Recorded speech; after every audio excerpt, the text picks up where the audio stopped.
జిల్లా వెంకట్రావుపేట వద్ద పెనుగంగ ఉధృతి పెరుగుతోంది.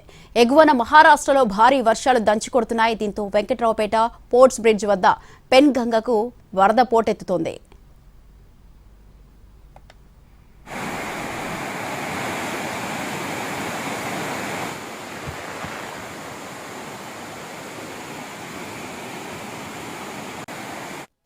కొమరం భీం జిల్లా తీర్యాని మండలంలో ఉలిపిట్ట జలపాతం కనువిందు చేస్తోంది. 2 రోజుల నుంచి కురుస్తున్న భారీ వర్షాల కారణంగా జలపాతంలోకి వరద నీరు వచ్చి చేరుతోంది. దీంతో ఈ జలపాతం నూతన జలకలను సంతరించుకుంది. కిందికి జాలువారుతున్న నీటి ధారలతో ఉలిపిట్ట జలపాతం ప్రకృతి ప్రేమికులను ఎంతగానో ఆకట్టుకుంటోంది.